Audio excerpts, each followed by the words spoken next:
choice of pajamas. Yeah, I didn't realize your mother bought you so many stylish jammies. Yeah, I know. She never gets me any stylish jammies like yours. Yeah, I wanted the Star Wars onesie, but she didn't get it for me. Yeah, she said I couldn't have it. I know. I think they would look cool too, but what you gonna do? Anyway, where's that book? Are you ready to continue our story?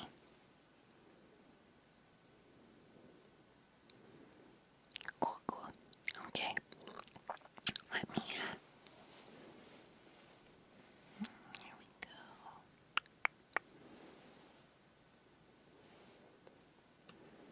Okay.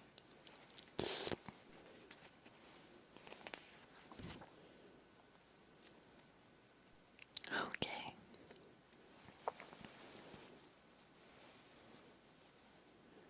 Let's see here. Where did we leave off?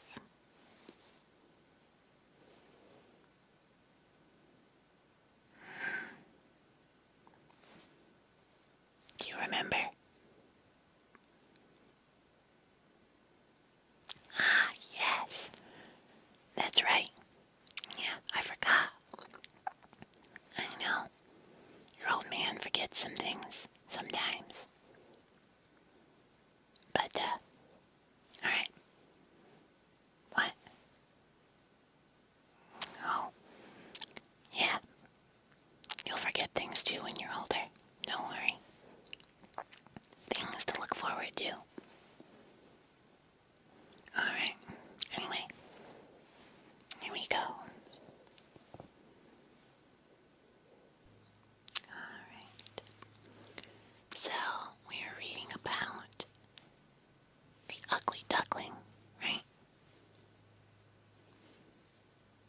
And we left off right here.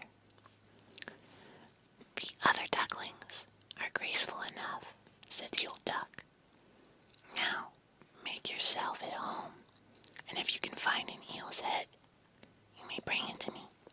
Oh yeah, they were talking to the elder duck, and she was like, ew, that kid is ugly. Which is mean. I know. Anyway, okay.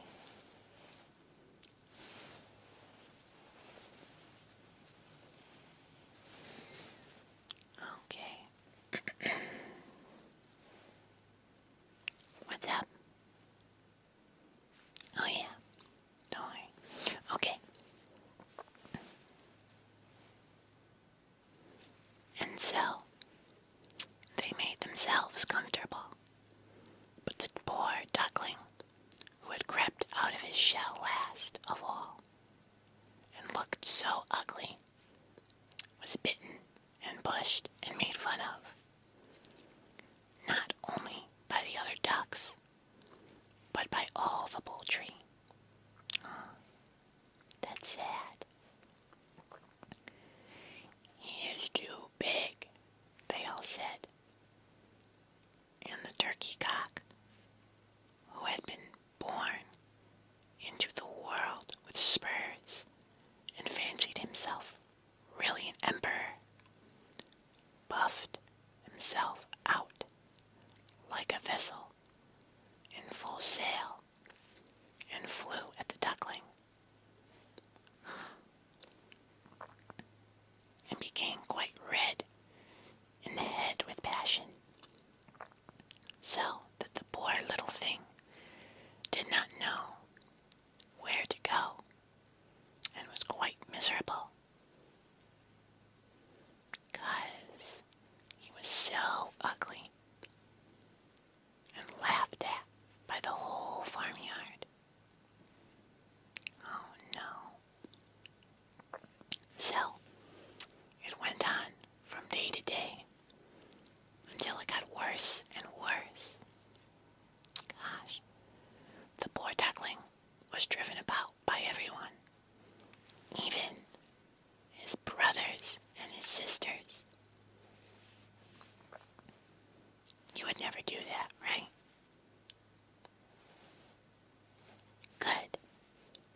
said she wished he had never been born. The ducks pecked him, the chickens beat him, and the girl who fed the poultry kicked him with her feet. So at last he ran away, frightening the little birds in the hedge as he flew over the palings. Yeah, I'd probably run away too. Okay. They are afraid of me because I am ugly, he said. So he closed his eyes and flew still farther until he came out on a large moor inhabited by wild ducks. Here he remained the whole night, feeling very tired and sorrowful.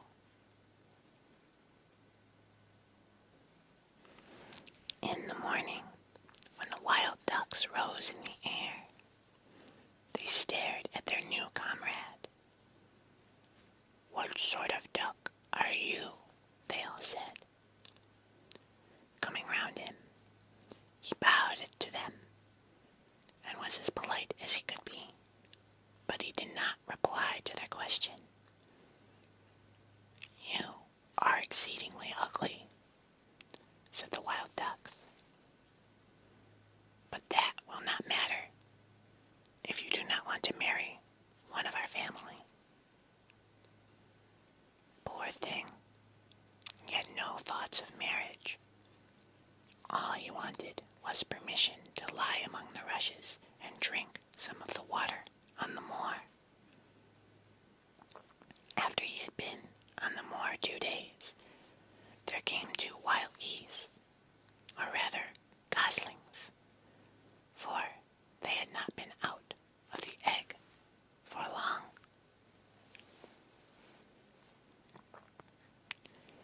And were very saucy. Oh. Yeah, reminds me of your mom. Let me see. "Listen, friend," said one of them to the duckling. "You are so ugly that we like you very well. Will you go with us and become a bird of passage? Not far from here is another moor in which there are some pretty wild geese, all unmarried.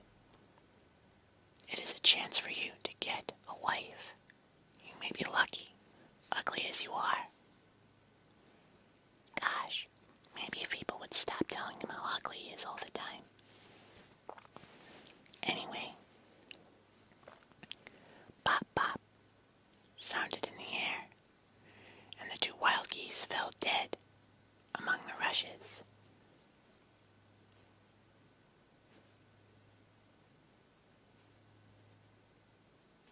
What? Oh my gosh. And the water was...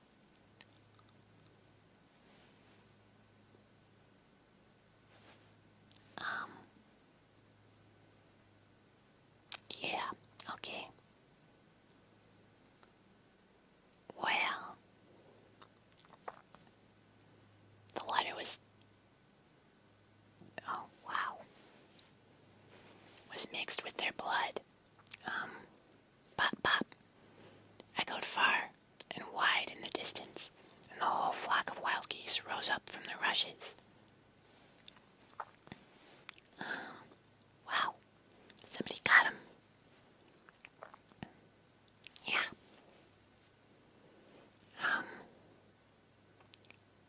Anyway.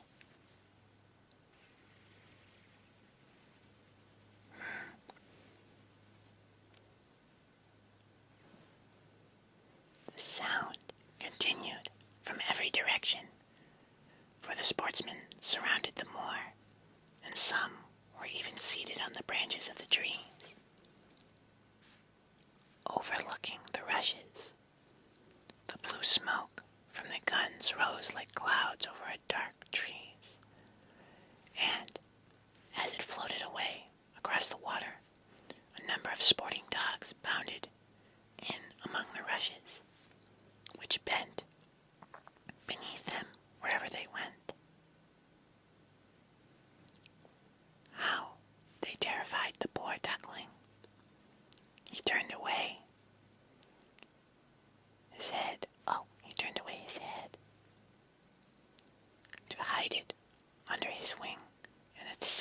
a large, terrible dog passed by quite near him. His jaws were open, his tongue hung from his mouth, and his eyes glared fearfully. He thrust his nose close to the duckling, showing his sharp teeth, and then, splash, splash, he went into the water without touching him. "Oh," sighed the duckling, "how thankful I am for being so ugly that even a dog will not bite me." Well, I guess it has some benefits. And so he lay quite still while the shot rattled through the rushes and gun after gun was fired over him. It was late in the day before all became quiet, but even then the poor young thing did not dare to move. He waited quietly for several hours, and then, after looking carefully around him, hastened away from the moor as fast as he could. Yeah, probably smart, huh? He ran over the field and the meadow till a storm arose, and he could hardly struggle against it. Towards evening, he reached a poor little cottage that seemed ready for fall. Ready to fall. I was wondering why the cottage was ready for fall. Anyway, and only remained standing because it could not decide on which side to fall first.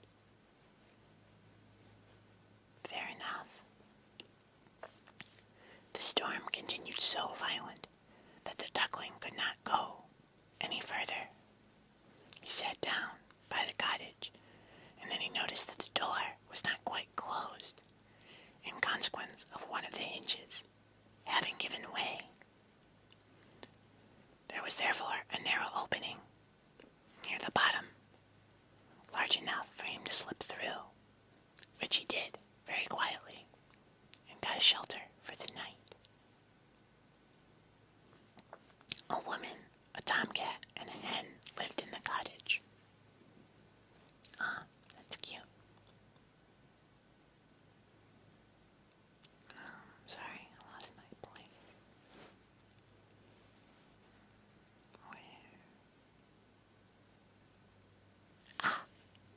The tomcat, whom the mistress called my little son, was a great favorite.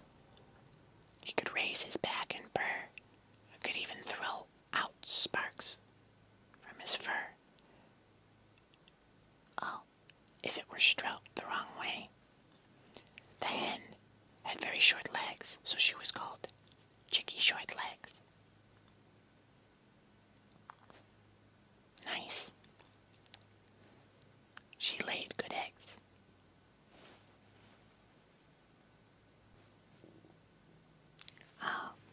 She laid good eggs, and her mistress loved her as if it had been her own child. That's cute. In the morning, the strange visitor was discovered, and the tomcat began to purr, and the hen to cluck. "What is that noise about?" said the old woman, looking round the room. But her sight was not very good. Therefore, when she saw the duckling, she thought it must be a fat duck that had strayed from home. "Oh, what a prize!" she exclaimed. I hope it is not a drake. For then I shall have some duck eggs. I must wait and see." So the duckling was allowed to remain on trial for 3 weeks, but there were no eggs. Now the tomcat was the master of the house, and the hen was the mistress, and they always said, "We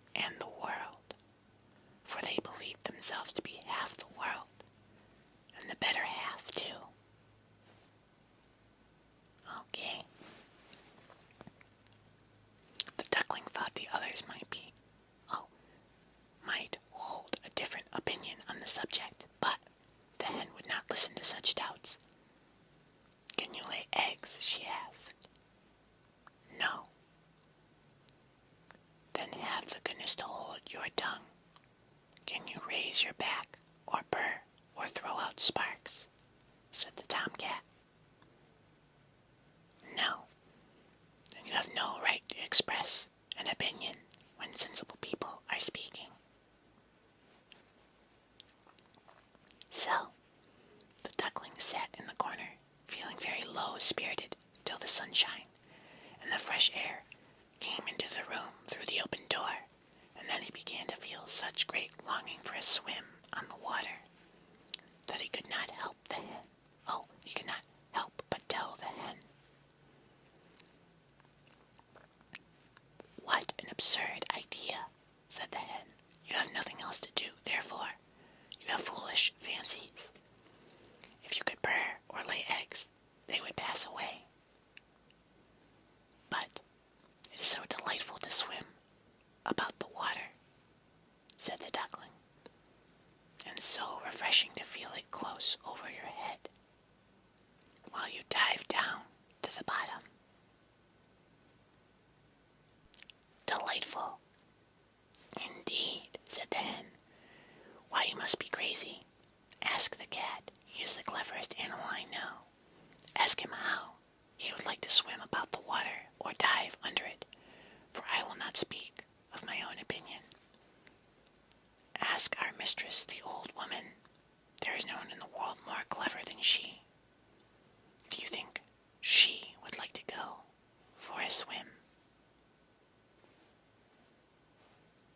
I mean, I would. Just saying.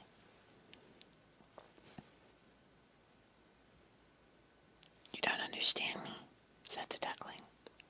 We don't understand you. Who can understand you, I wonder? Do you consider yourself more clever than the cat or the old woman? I will say nothing of myself. Don't imagine such nonsense, child, and thank your good fortune that you have been received here. Are you not in a warm room and in society, from which you may learn something? But you are a chatterer, and your company is not very agreeable. Believe me, I speak only for your own good. Doesn't sound like it.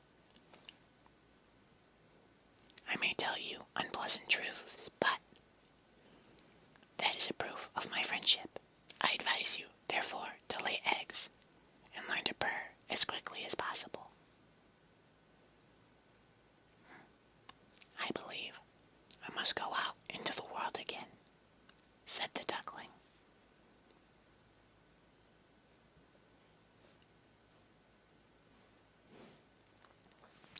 Are you falling asleep again? Oh no. Oh, that's okay. We can always continue again. Yeah. Okay. Oh my gosh, yeah. You can barely keep your eyes open, huh? Alright. Yeah. You get some sleep. You got a big day ahead of you tomorrow. Yeah. Okay. I wonder what our little friend, the ugly duckling, will experience next time. I guess we'll have to wait and